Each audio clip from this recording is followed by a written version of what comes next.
Suscríbete para no perderte ningún capítulo.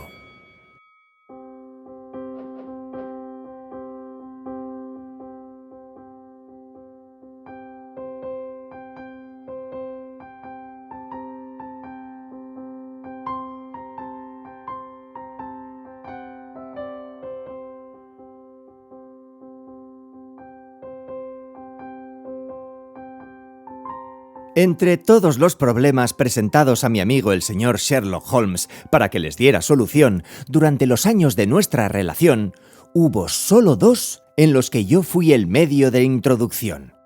El del pulgar del señor Hatherley y el de la locura del coronel Warburton.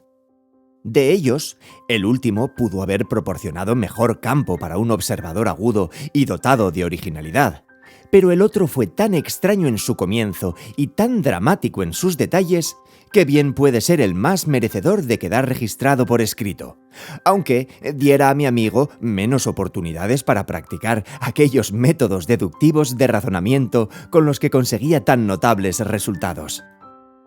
Según creo, la historia ha sido explicada más de una vez en los periódicos, pero, como ocurre con todas estas narraciones, su efecto es mucho menos chocante cuando se presenta en bloque, en una sola media columna de letra impresa, que cuando los hechos se desenvuelven lentamente ante nuestros ojos y el misterio se aclara de manera gradual, a medida que cada nuevo descubrimiento representa un caso más que conduce a la completa verdad.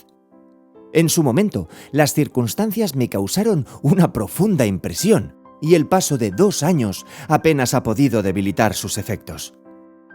En el verano de 1889, poco después de mi matrimonio, ocurrieron los acontecimientos que ahora me dispongo a resumir.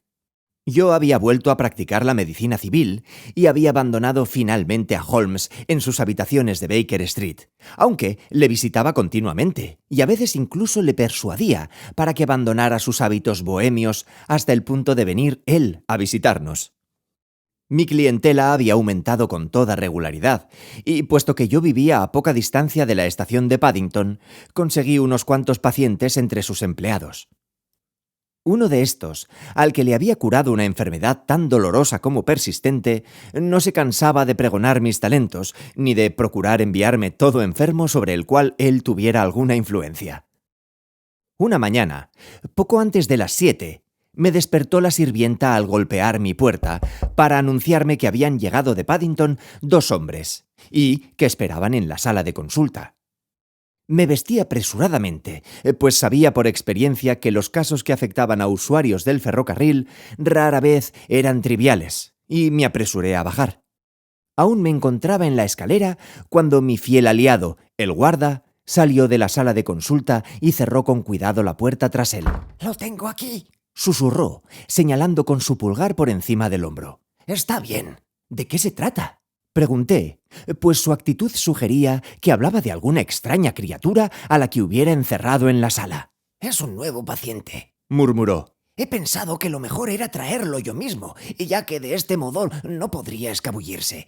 Y aquí está, totalmente sano y salvo. Ahora debo marcharme, doctor, pues yo tengo mis obligaciones, lo mismo que usted». Y diciendo esto, aquel fiable individuo se retiró sin darme tiempo siquiera para expresarle mi agradecimiento. Entré en mi gabinete de consulta y encontré un caballero sentado ante la mesa. Iba vestido discretamente con un traje de mezclilla de lana y había dejado sobre mis libros una gorra de tela. Un pañuelo, todo él manchado de sangre, envolvía su mano. Era un hombre joven, de no más de 25 años, hubiera asegurado yo, con un rostro enérgico y varonil, pero estaba muy pálido. Me dio la impresión de ser víctima de una intensa agitación que solo dominaba recurriendo a toda su energía. «Siento haberle hecho levantar tan temprano, doctor», dijo. «pero durante la noche he sufrido un accidente muy grave. He llegado esta mañana en tren y al preguntar en Paddington dónde podía encontrar un médico, un buen hombre me ha acompañado hasta aquí.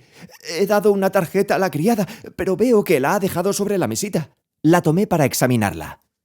Víctor Hatherley, ingeniero de obras hidráulicas, Victoria Street, 16A, tercer piso.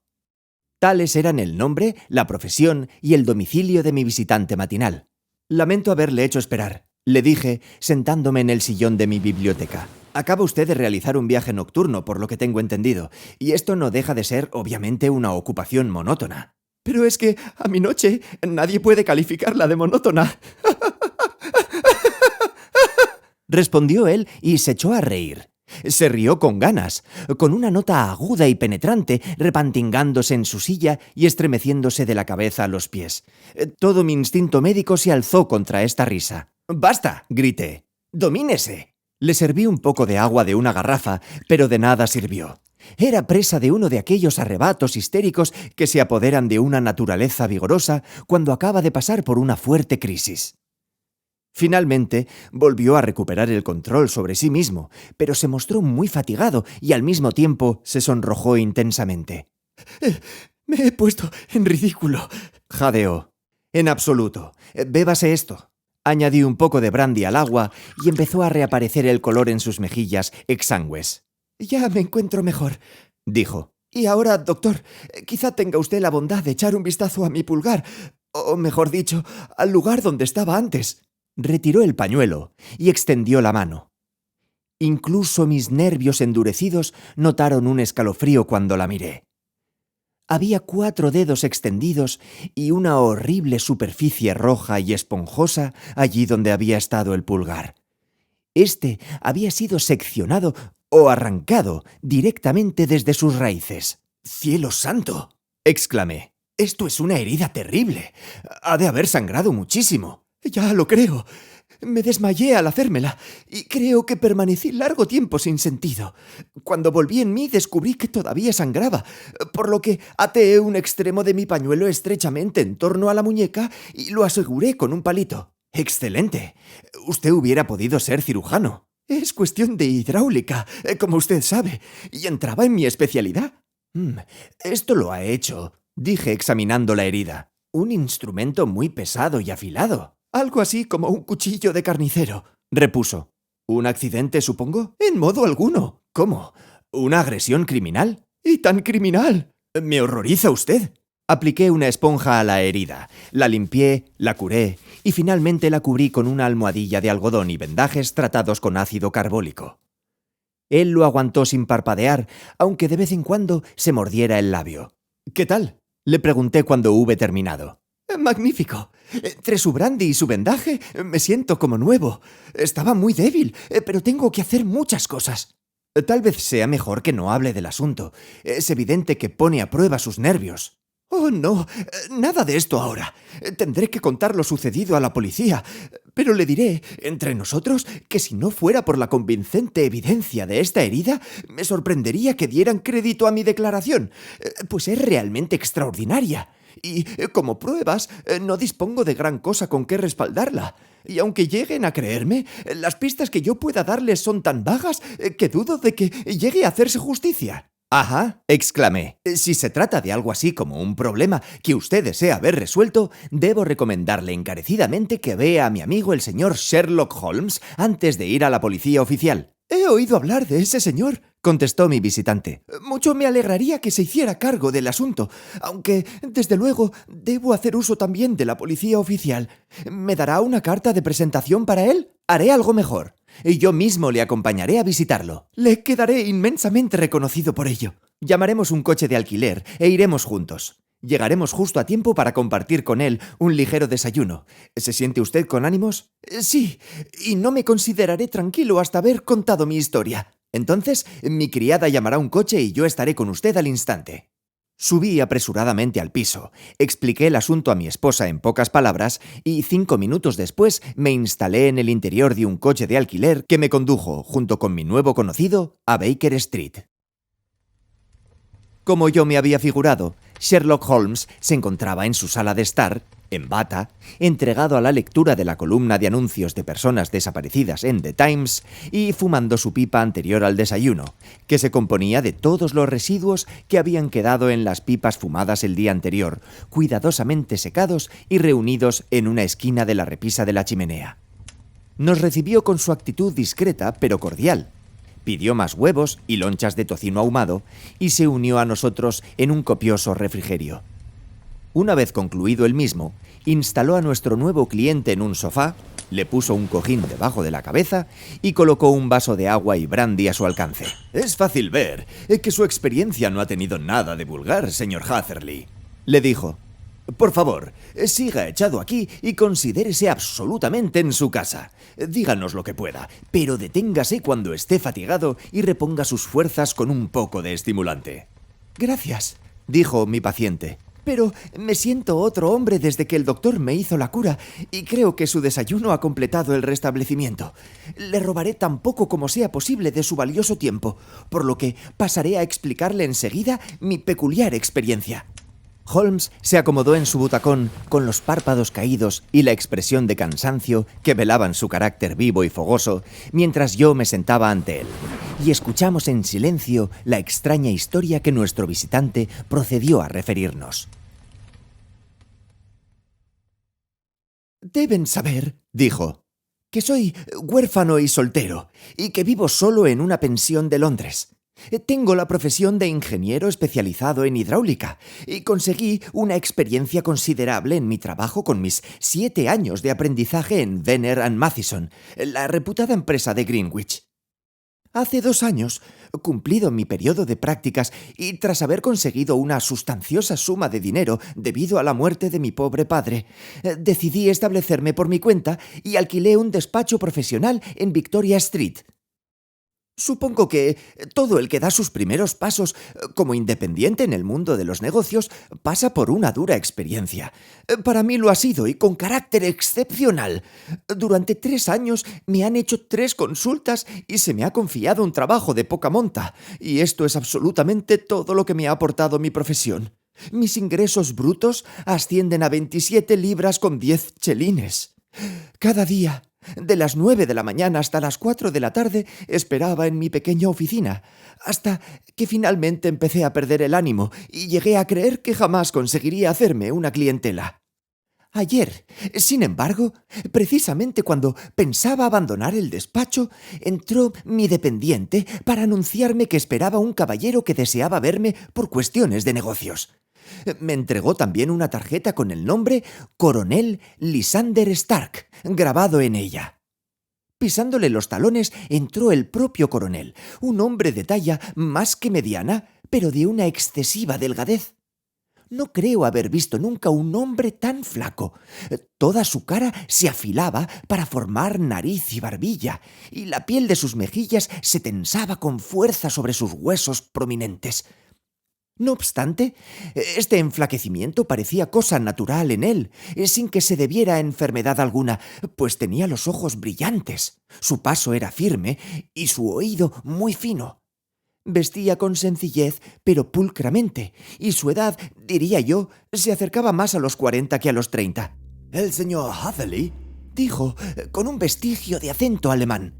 Usted me ha sido recomendado, señor Hatherley, como un hombre que no solo es eficiente en su profesión, sino además discreto y capaz de guardar un secreto.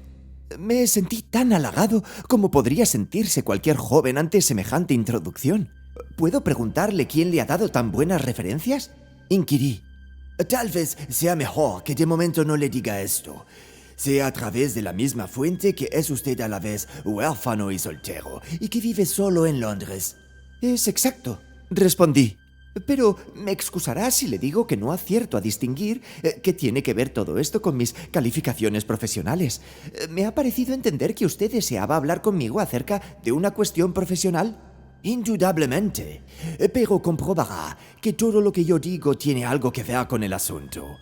Reservo para usted un encargo profesional, pero es esencial que usted guarde absoluto secreto, ¿me entiende? Como es lógico, esto lo podemos esperar más bien de un hombre que vive solo que de otro que viva en el seno de su familia. Si yo prometo guardar un secreto, dije, pueden estar totalmente seguros de que así lo haré. Me miró con gran fijeza mientras yo hablaba, y a mí me pareció que nunca había visto unos ojos tan suspicaces e inquisitivos. ¿Lo promete, pues? Sí, lo prometo. Un silencio absoluto, completo, antes, durante y después. Ninguna referencia al asunto, tanto oral como por escrito. Ya le he dado mi palabra. Muy bien. Se levantó de pronto y, cruzando como un rayo la pequeña oficina, abrió la puerta de par en par. Afuera, el pasillo estaba vacío. Todo va bien, dijo al regresar. Sé que los empleados se muestran a veces curiosos con los asuntos de sus amos. Ahora podemos hablar con toda seguridad. Colocó su silla muy cerca de la mía y empezó a contemplarme de nuevo con la misma mirada interrogante y pensativa. Una sensación de repulsión, junto con algo similar al temor, había empezado a surgir en mi interior ante la extraña actitud de aquel hombre descarnado. Ni siquiera mi temor a perder un cliente pudo impedirme que le mostrase mi impaciencia. «Le ruego que explique lo que desea, caballero», le dije. «Mi tiempo es valioso». Que el cielo me perdone esta frase, señor Holmes, pero así acudieron las palabras a mis labios. ¿Qué le parecerían 50 guineas por una noche de trabajo?, preguntó el coronel Stark. Me parecerían muy bien. Digo una noche de trabajo, pero hablar de una hora sería más exacto. Deseo simplemente su opinión sobre una máquina estampadora hidráulica que no funciona como es debido. Si nos indica dónde radica el defecto, pronto lo arreglaremos nosotros mismos. ¿Qué me dice de un encargo como este? El trabajo parece llevadero y la paga generosa. Así es. Queremos que venga usted por la noche, en el último tren. ¿A dónde? A Hayford, en el Berkshire. Es un pueblecillo cercano a los límites de Oxfordshire y a las 7 millas de Reading. Sale un tren desde Paddington que le dejará allí a eso de las 11:15. Muy bien. Vendré a buscarlo en un coche. ¿Hay que hacer un trayecto en coche, pues? Sí, nuestro pueblecillo queda adentro en la campiña. Está a sus buenas 7 millas de la estación de Hayford. Entonces dudo de que podamos llegar a él antes de medianoche. Supongo que no habrá ningún tren de vuelta y me veré obligado a pasar allí la noche. Sí, pero podemos improvisarle una cama. Esto resulta muy inconveniente. ¿No podría acudir a una hora más oportuna? Hemos considerado que llegue usted tarde. Precisamente para compensarle por cualquier inconveniente, le pagamos, pese a ser un joven desconocido, unos honorarios como los que requeriría una opinión por parte de algunas de las figuras más descollantes de su profesión. No obstante, si prefiere retirarse del negocio, no es necesario decirle que hay tiempo de sobra para hacerlo. Pensé en las 50 guineas y en lo muy útiles que podrían serme. De ningún modo, contesté. Con mucho gusto me acomodaré a sus deseos, pero me agradaría comprender algo más claramente lo que desea usted que haga. Desde luego. Es muy natural que el compromiso de secreto que hemos obtenido de usted haya suscitado su curiosidad. No pretendo que se comprometa a nada antes de que lo haya visto todo ante sus ojos. Supongo que aquí estamos totalmente a salvo de curiosos capaces de escuchar detrás de las puertas, ¿no es así? Totalmente. Entonces, he aquí el asunto. Usted sabe probablemente que la tierra de Bataan es un producto valioso y que en Inglaterra solo se encuentra en 1 o 2 lugares. He oído decirlo. Hace algún tiempo compré una pequeña propiedad, una finca pequeñísima, a 10 millas de Reading, y tuve la suerte de descubrir que en uno de mis campos había un filón de tierra de Bataan. Al examinarlo, sin embargo, observé que ese filón era relativamente pequeño y que constituía un enlace entre 2 mucho más grandes a la derecha y a la izquierda, aunque ambos se encontraban en terrenos de mis vecinos.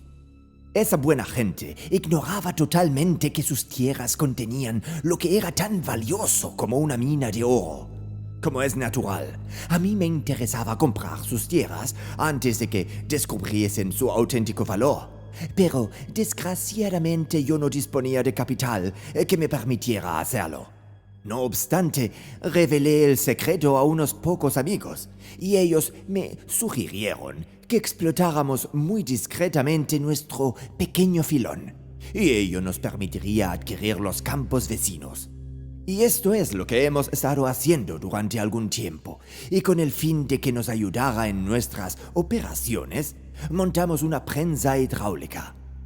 Como ya le he explicado, esta prensa se ha estropeado y deseamos que usted nos aconseje al respecto. Pero nosotros guardamos celosamente nuestro secreto, porque si llegara a saberse que vienen ingenieros a nuestra propiedad, pronto se desataría la curiosidad. Y entonces, si se averiguase la verdad, adiós a la posibilidad de conseguir aquellos campos y llevar a la práctica nuestros planes. Por esto yo le he hecho prometer que no dirá a nadie que va a Eyford esta noche. Espero haberme explicado con total claridad. Le entiendo perfectamente, aseguré. El único punto que no acierto a comprender es qué servicio puede prestarles una prensa hidráulica para excavar tierra de batán, que según tengo entendido se extrae de un pozo como la gravilla. Sí, Repuso él con indiferencia. pero es que nosotros tenemos un proceso propio. Comprimimos la tierra en forma de ladrillos a fin de sacarlos sin revelar lo que son. Pero esto es un mero detalle. Acabo de hacerlo objeto de mi confianza, señor Hatherley, y le he demostrado hasta qué punto confío en usted. Se levantó mientras hablaba. Le esperaré, pues, en Eyford a las 11:15. No dude que estaré allí, Y ni una sola palabra a nadie. dijo, dirigiéndome una última y prolongada mirada inquisitiva, y acto seguido, dando a mi mano un húmedo y frío apretón, salió presuroso de la oficina. Bien, cuando pude recapacitar con sangre fría, me sentí estupefacto, como ustedes pueden pensar, ante aquel encargo repentino que me había sido confiado.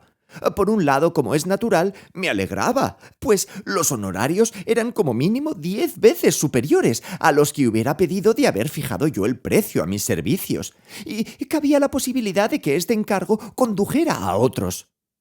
Por otro lado, el rostro y la actitud de mi cliente me habían causado una desagradable impresión, y no me parecía que sus explicaciones sobre la tierra de Batán bastaran para explicar la necesidad de que yo llegara allí a medianoche, ni su extrema ansiedad respecto a la posibilidad de que yo hablara con alguien de su misión. Sin embargo, deseché todos mis temores. Despaché una buena cena, tomé un coche de punto hasta Paddington y di comienzo a mi viaje, tras haber obedecido al pie de la letra mi compromiso de guardar silencio. En Reading tuve que cambiar no solo de vagón, sino también de estación, pero llegué a tiempo para abordar el último tren con destino a Eyford. Poco después de las 11 me personé en la pequeña y mal iluminada estación. Fui el único pasajero que se apeó en ella, y en el andén no había más que un soñoliento mozo de equipajes con una linterna. Pero al traspasar el portillo, vi que mi visitante de la mañana me esperaba entre las sombras al otro lado. Sin pronunciar palabra, aferró mi brazo y me hizo subir apresuradamente a un carruaje cuya puerta había quedado abierta. Subió las ventanillas de ambos lados, dio un golpecito en la estructura de madera y partimos con toda la rapidez que podía conseguir el caballo. ¿Un caballo? Intervino Holmes. Sí, solo uno. ¿Se fijó en el color? Sí, lo vi a la luz de los faroles laterales cuando yo subía al carruaje. Color castaño. ¿Aspecto fatigado o fresco? Fresco y pelo reluciente. Gracias. Siento haberle interrumpido. Le ruego que prosiga su interesantísima narración. Emprendimos la marcha, pues, y corrimos al menos durante 1 hora. El coronel Lysander Stark había dicho que el trayecto solo era de 7 millas, pero yo creería, a juzgar por el promedio que parecíamos llevar y por el tiempo que empleamos, que debían de ser más bien unas 12. Sentado a mi lado, él guardó silencio en todo momento, y advertí más de una vez, al mirar en su dirección, que tenía la vista clavada en mí con gran intensidad. Las carreteras rurales no parecían muy buenas en aquella parte del mundo, pues los baches imprimían un traqueteo terrible.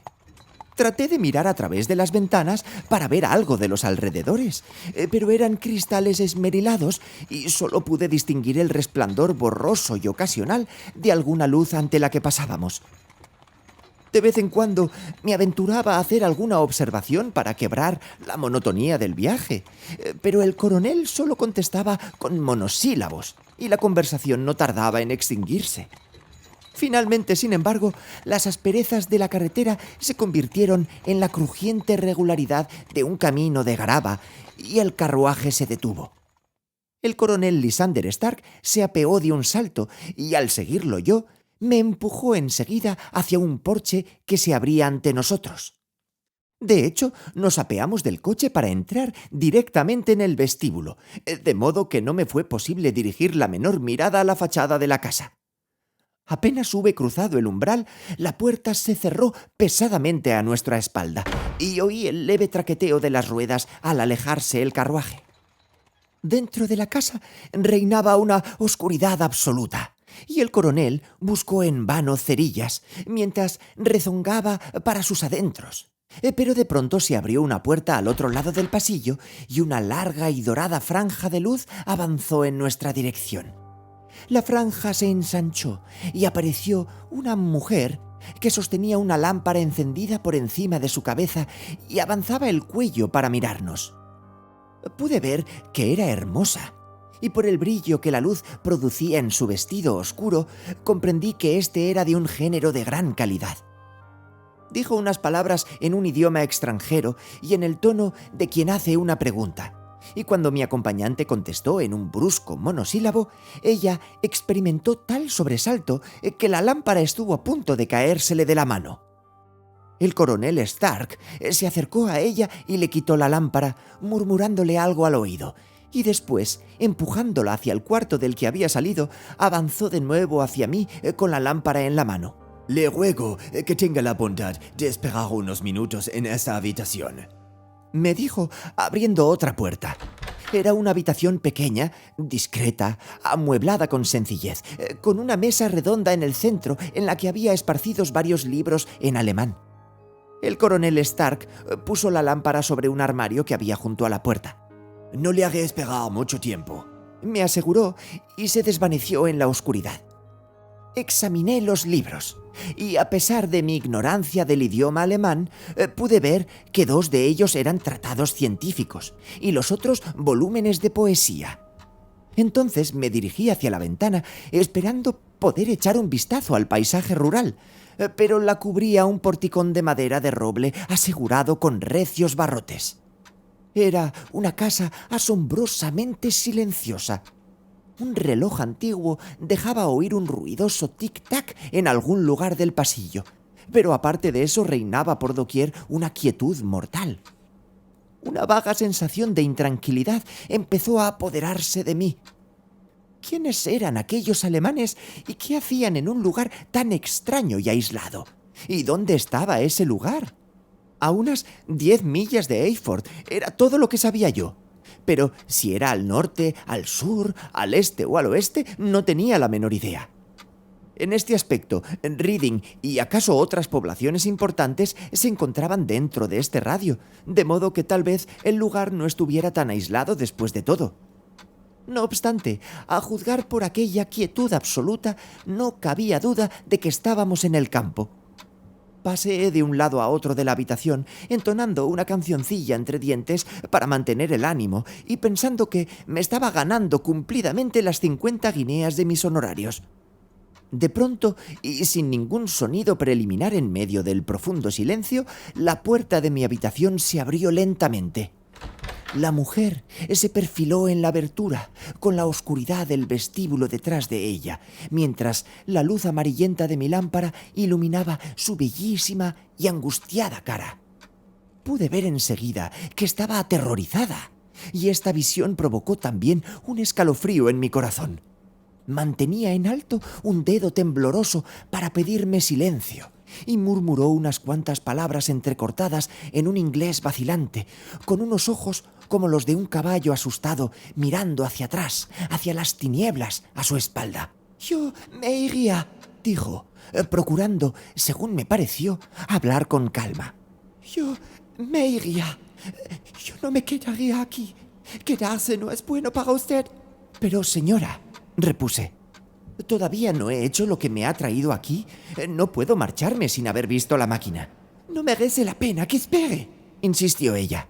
«Puede salir por la puerta y nadie se lo impedirá». Entonces, al ver que yo sonreía y meneaba la cabeza negativamente, abandonó toda compostura y dio un paso adelante con las manos entrelazadas. «¡Por el amor de Dios!», exclamó. «¡Márchese de aquí antes de que sea demasiado tarde!». Pero, por naturaleza, soy un tanto obstinado, y más me empeño en hacer algo cuando se tercia algún obstáculo. Pensé en mis 50 guineas, en mi fatigoso viaje y en la desagradable noche que parecía esperarme. ¿Iba a ser todo a cambio de nada? ¿Por qué tenía yo que escabullirme sin haber realizado mi misión y sin cobrar lo que se me debía? Que yo supiera, aquella mujer bien podía ser una monomaníaca. Con una firme postura, por consiguiente, aunque la actitud de ella me había impresionado más de lo que yo quería admitir, seguí denegando con la cabeza e insistí en mi intención de quedarme. Estaba ella a punto de reanudar sus súplicas cuando arriba se cerró ruidosamente una puerta y se oyeron los pasos de varias personas en la escalera. Ella escuchó unos instantes, alzó las manos en un gesto de desesperación y desapareció tan súbitamente como silenciosamente se había presentado. Los recién llegados eran el coronel Lysander Stark y un hombre bajo y grueso, con una barba hirsuta que crecía en los pliegues de su doble papada y que me fue presentado como el señor Ferguson. «Es mi secretario, administrador», explicó el coronel. «A propósito, yo tenía la impresión de haber dejado la puerta cerrada hace unos momentos. Temo que le haya molestado la corriente de aire». «Al contrario», repliqué.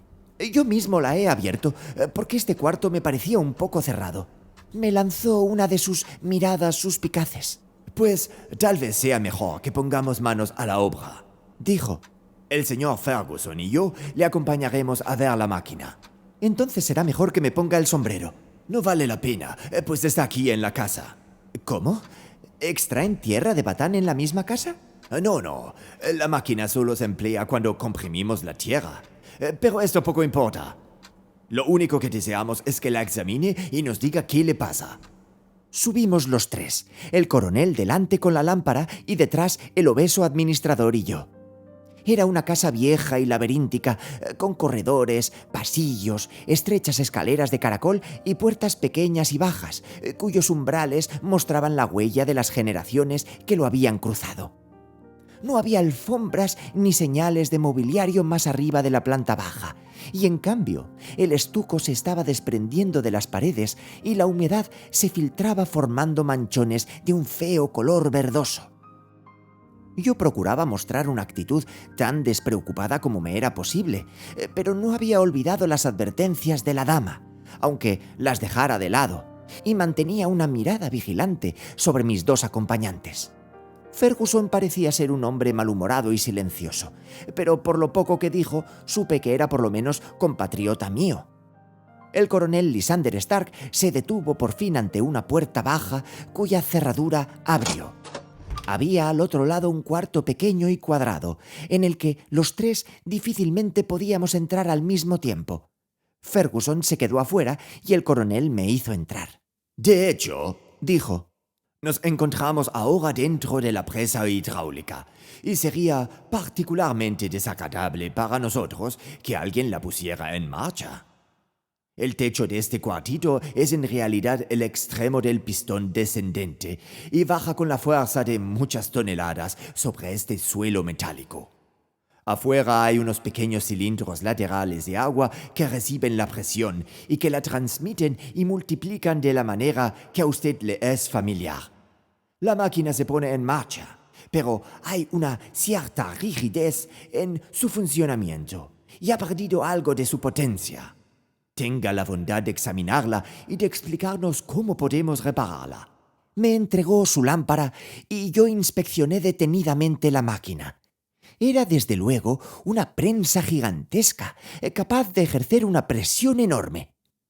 Cuando pasé al exterior, sin embargo, y accioné las palancas que la controlaban, supe enseguida, por un ruido siseante, que había una ligera fuga que permitía una regurgitación del agua a través de uno de los cilindros laterales.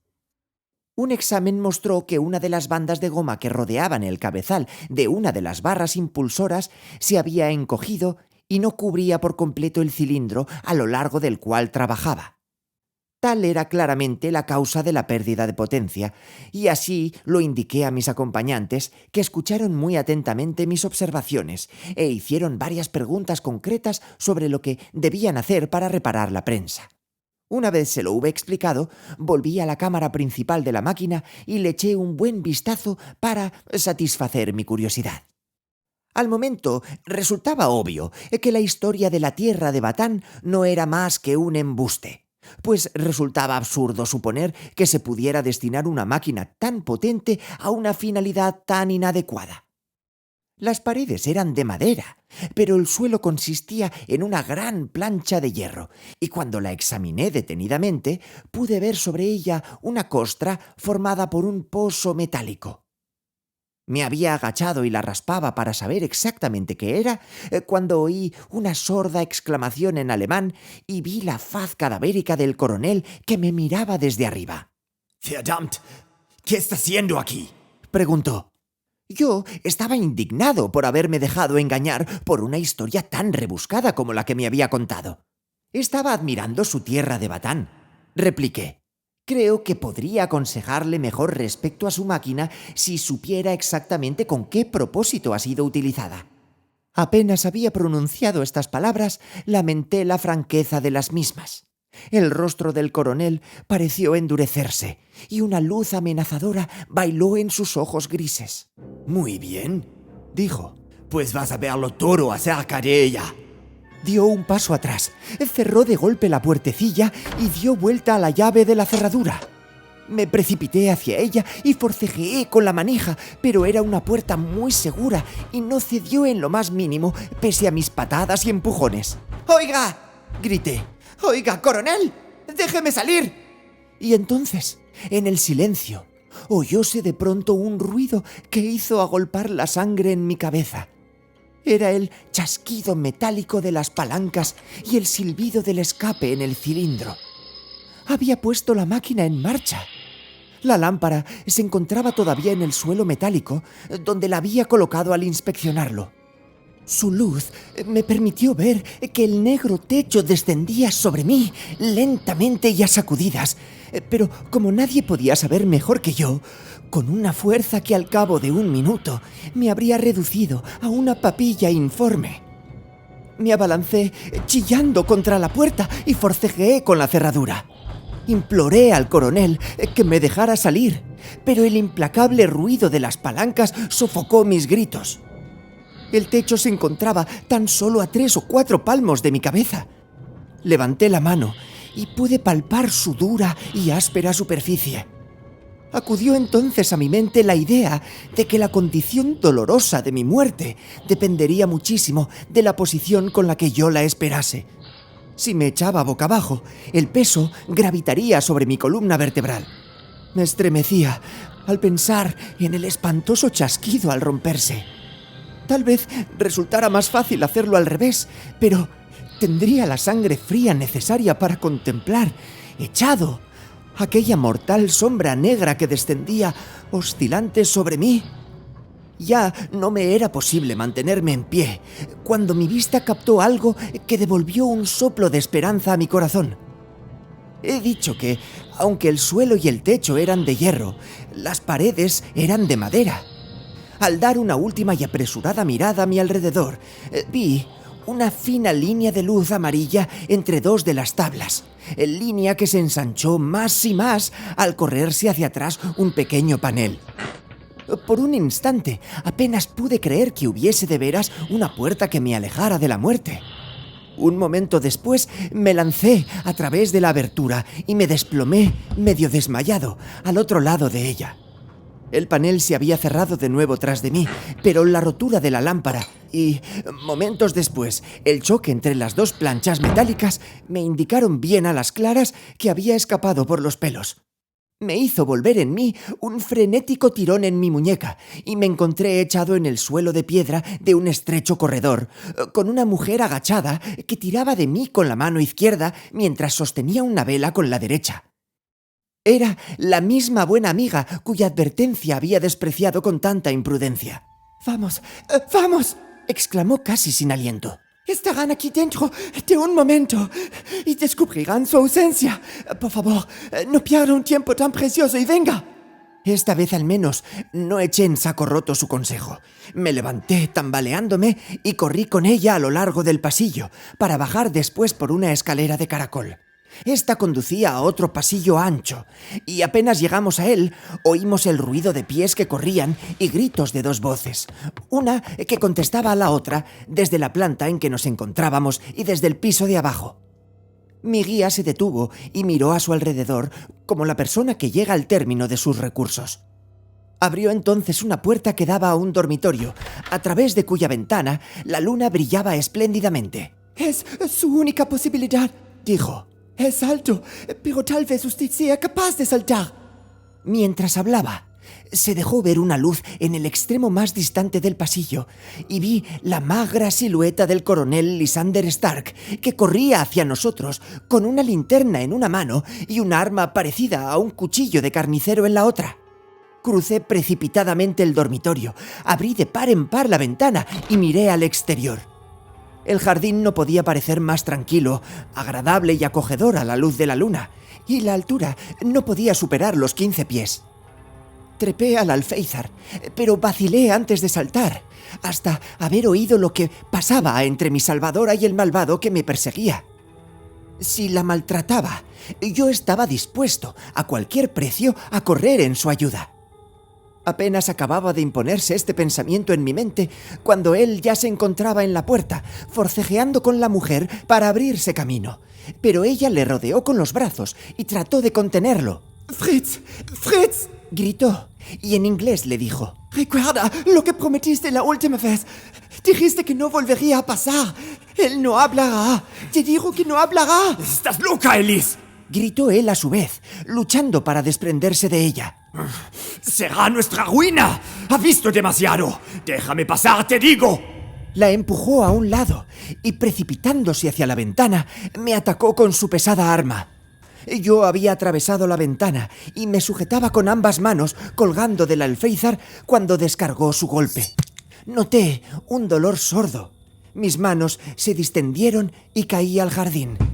Me sentí conmocionado, pero no lesionado por la caída, de modo que me levanté y eché a correr con todas mis fuerzas a través de los matorrales, pues comprendía que todavía distaba mucho de poder considerarme fuera de peligro.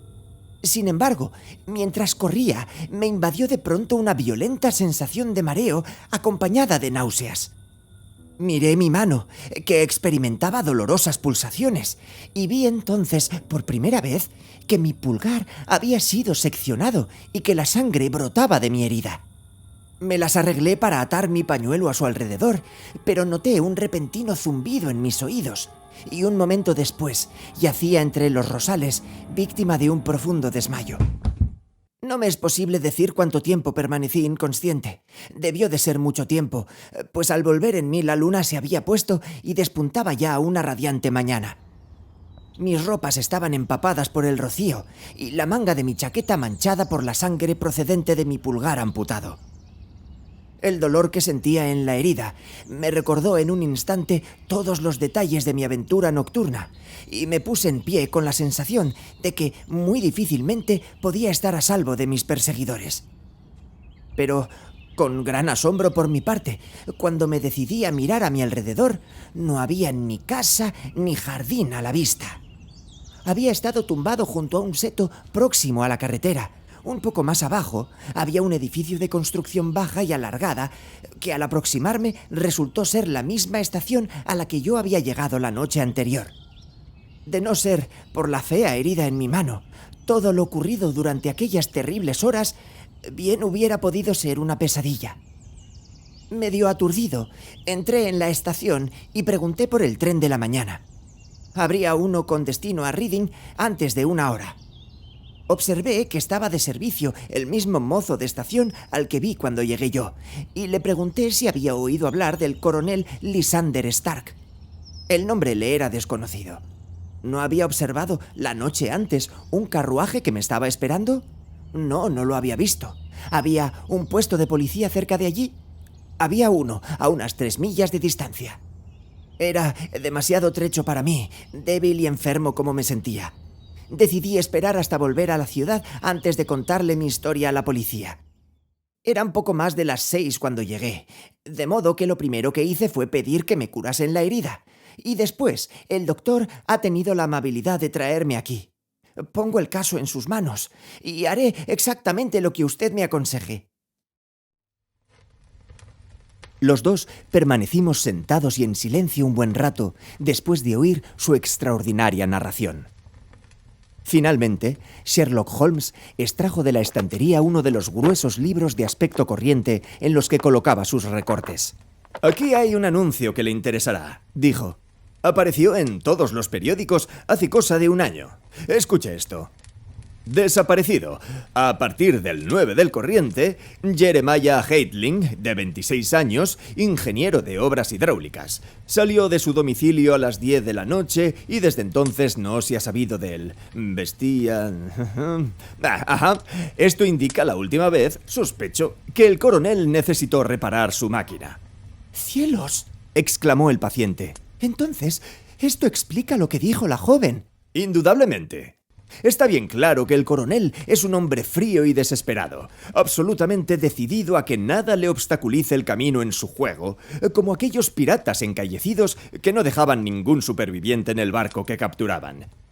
Bien, ahora cada momento es precioso, por lo que, si usted se siente con fuerzas para ello, iremos enseguida a Scotland Yard como preliminar a nuestra visita a Eyford.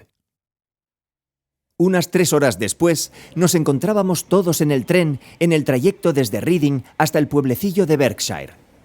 Éramos Sherlock Holmes, el ingeniero de obras hidráulicas, el inspector Bradstreet de Scotland Yard, un agente de paisano, y yo. Bradstreet había desplegado un mapa del condado sobre el asiento y con un compás se dedicaba a trazar un círculo con Eyford como centro. «Ya ven ustedes», dijo. «Este círculo ha sido trazado con un radio de 10 millas respecto al pueblo. El lugar que nos interesa debe de estar próximo a esta línea. Dijo 10 millas, ¿verdad, señor?» Fue 1 hora de trayecto bien larga. ¿Y usted cree que le llevaron de nuevo al punto de partida cuando estaba inconsciente? Tuvieron que hacerlo. Tengo también el confuso recuerdo de haber sido levantado y conducido a alguna parte. Lo que no logro comprender, dije yo, es por qué le respetaron la vida cuando lo encontraron desmayado en el jardín. ¿Tal vez el villano se ablandó ante las súplicas de la mujer? Esto no me parece nada probable. En toda mi vida he visto un rostro más inexorable. Muy pronto aclararemos todo esto, aseguró Bradstreet. Bien, yo he dibujado mi círculo y lo único que desearía saber es en qué punto se puede encontrar a la gente que andamos buscando. Creo que yo podría señalarlo, manifestó tranquilamente Holmes. ¿De veras?, exclamó el inspector. ¿De modo que ya se ha formado su opinión? Vamos a ver quién está de acuerdo con usted. Yo digo que está al sur, pues la campiña allí está más solitaria. Y yo digo al este, aventuró mi paciente. Yo me inclino por el oeste, observó el agente de paisano. Hay allí unos cuantos pueblecillos muy tranquilos. Y yo por el norte, declaré, porque allí no hay colinas y nuestro amigo asegura que no notó que el coche subiera ninguna cuesta. Vaya diversidad de opiniones, exclamó el inspector riéndose. Entre todos hemos agotado las posibilidades del compás. ¿Y usted a quién concede su voto decisorio? Todos ustedes están equivocados, afirmó Holmes. Es imposible que lo estemos todos. Ya lo creo que sí. Este es mi punto. Puso el dedo en el centro del círculo. Aquí es donde lo encontraremos. Pero, ¿y el trayecto de 12 millas? Dijo Hatherley estupefacto. 6 de ida y 6 de vuelta. Nada puede ser más simple. Antes ha dicho que, al subir usted al carruaje, observó que el caballo estaba tranquilo y tenía el pelo reluciente. ¿Cómo se explicaría esto tras un recorrido de 12 millas por caminos intransitables? Desde luego, es un truco que no deja de ser probable, observó Bradstreet pensativo. De lo que no puede haber duda es acerca de la naturaleza de esta pandilla. Ni la menor duda, dijo Holmes. Son falsificadores de moneda a gran escala que utilizan la máquina para prensar la aleación que sustituye la plata. Sabíamos desde hace tiempo que actuaba una banda bien organizada, explicó el inspector. Han estado acuñando monedas de media corona a millares. Incluso les seguimos la pista hasta Reading, pero no nos fue posible llegar más lejos, pues habían disimulado sus huellas de una manera que indicaba su gran veteranía. Pero ahora, gracias a esta afortunada oportunidad, creo que los tenemos bien atrapados. Pero el inspector se equivocaba, pues aquellos criminales no tenían como destino el de caer en manos de la policía. Al entrar el tren en la estación de Eyford, vimos una gigantesca columna de humo que ascendía por detrás de una pequeña arboleda cercana y se cernía sobre el paisaje como una inmensa pluma de avestruz. ¿Una casa incendiada?, preguntó Bradstreet mientras el tren proseguía su camino. Sí, señor, contestó el jefe de estación.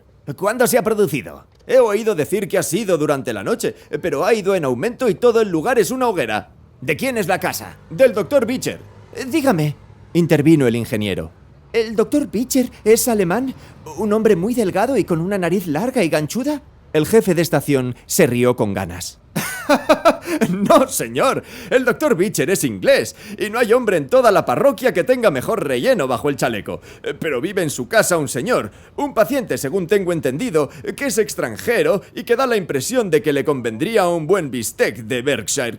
No había terminado su explicación el jefe de estación cuando ya nos dirigíamos todos, presurosos, hacia el fuego. La carretera ascendía a lo alto de una colina y apareció ante nosotros un gran edificio de paredes encaladas del que brotaban llamas por todas las ventanas y aberturas, mientras en el jardín anterior 3 coches de bomberos trataban en vano de sofocar el incendio. ¡Es aquí!, gritó Hatherley muy excitado. Allí está el camino de entrada y allá los rosales donde yacía yo. Aquella segunda ventana es la que utilicé para saltar. Al menos, dijo Holmes, se vengó usted de ellos. No cabe la menor duda de que fue su lámpara de aceite la que, al ser aplastada por la prensa, prendió fuego a las paredes de madera. Aunque tampoco cabe duda de que estaban demasiado excitados persiguiéndole a usted para darse cuenta de ello en aquel momento. Y ahora mantenga los ojos bien abiertos y busque entre esta multitud a sus amigos de anoche, aunque mucho me temo que en estos momentos se encontrarán a un buen centenar de millas de distancia. Los temores de Holmes se hicieron realidad, pues hasta el momento no se ha oído ni una sola palabra de la hermosa mujer, el siniestro alemán o el huraño inglés. Aquella mañana, a primera hora, un campesino había visto un carruaje en el que viajaban varias personas y que transportaba unas cajas muy voluminosas dirigirse con rapidez hacia Reading. Pero allí desaparecía toda traza de los fugitivos, y ni siquiera el ingeniero de Holmes fue capaz de averiguar la menor pista de su paradero. Los bomberos se habían sentido muy desconcertados ante la extraña disposición del interior de la casa, y todavía más por el descubrimiento de un dedo pulgar humano recientemente amputado en el alféizar de una ventana del segundo piso. Al atardecer, sin embargo, sus esfuerzos se vieron por fin recompensados y lograron sofocar las llamas, pero no antes de que se hubiera derrumbado el techo y de que todo el lugar hubiera quedado reducido a una ruina tan absoluta que, con la excepción de unos cilindros y unos tubos metálicos retorcidos, no quedaba ni el menor vestigio de la maquinaria que tan cara le había costado a nuestro infortunado amigo. Se descubrieron grandes cantidades de níquel y estaño en un edificio exterior, pero no se encontraron monedas, lo que tal vez explicara la presencia de aquellas voluminosas cajas que ya han sido citadas. De cómo había sido trasladado nuestro ingeniero especializado en hidráulica desde el jardín hasta el lugar donde volvió en sí, tal vez se hubiera mantenido como un misterio para siempre, a no ser por el blando musgo que nos contó una versión bien sencilla. Era evidente que lo habían transportado 2 personas, una de las cuales tenía unos pies notablemente pequeños y la otra unos pies extraordinariamente grandes. En resumidas cuentas, era lo más probable que el silencioso inglés, menos osado o menos sanguinario que su compañero, hubiera ayudado a la mujer a transportar al hombre inconsciente hasta un lugar menos comprometido para ellos. Bien, dijo nuestro ingeniero con una sonrisa forzada al ocupar nuestros asientos para regresar a Londres. yo sí que he hecho un buen negocio. He perdido mi dedo pulgar y también unos honorarios de 50 guineas. ¿Y qué he ganado? ¡Experiencia! repuso Holmes riéndose. Indirectamente, sepa que puede resultarle valiosa. Le basta con traducirla en palabras para conseguir la reputación de ser un excelente conversador durante el resto de su existencia.